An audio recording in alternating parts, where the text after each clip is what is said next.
When I got the news on April 23rd, earlier this year, that a flare had been detected by SWIFT, and it was coming from a nearby flare star called DGCVN, I was initially very surprised.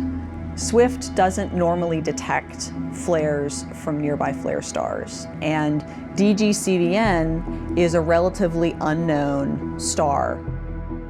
There are a few things we know about DGCVN. It is an M-class star, also called a red dwarf, and is located only about 60 light-years away. It's a dim little red star. It has a luminosity that's about 1,000th the luminosity of the Sun. It has a mass that's about 1/3 the mass of the Sun, and a radius that's about 1/3 the radius of the Sun. The largest solar flare ever recorded happened on November 4th, 2003. It was so powerful that it overloaded the sensors measuring it, but later calculations put it at an X45. Flares are classified according to their strength. The smallest ones are B class, followed by C, M, and X, the largest. An X45 flare is a very powerful flare. DGCVN's flare, however, was much larger. We can estimate how big the flare on DGCVN was with respect to the solar scale. It would have been an X100,000. So this is several orders of magnitude larger than the biggest solar flare we've ever seen.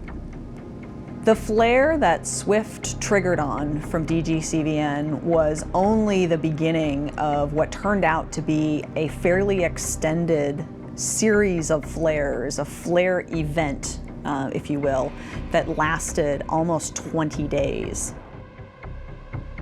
This was a very different star than the Sun, so we don't really have to worry about this happening in the present-day Sun. The young Sun, such large events may have occurred. In the present-day Sun, the activity levels are much lower. And the fundamental reason that DGCVN is more active in the Sun is it's a very young star, 30 million years. It's rapidly rotating. Young stars are born that way. And rapid rotation is one of the key ingredients which powers activity. The faster the rotation, the greater the activity. While not a threat to us, the massive flares of red dwarf stars can help us better understand the flares produced by our own Sun. They are also of interest because red dwarf stars are often orbited by planets. Some data suggest that 40% of red dwarfs have super-Earth-type planets orbiting in a habitable zone, where liquid water is possible. If this is true, then they are good candidates for supporting life. However, the habitable zone around a cool, dim star like DGCVN is much closer to the star than the Earth is to the Sun. When planets are closer to their star, they're more susceptible to anything the star does. For instance, if the star flares, the planet is much closer to the star and it can be hit by the radiation or the particles that get ejected from the star when this flare process happens. If you happened to be on a planet around an M dwarf when one of these large flares went off, you'd be having a very bad day.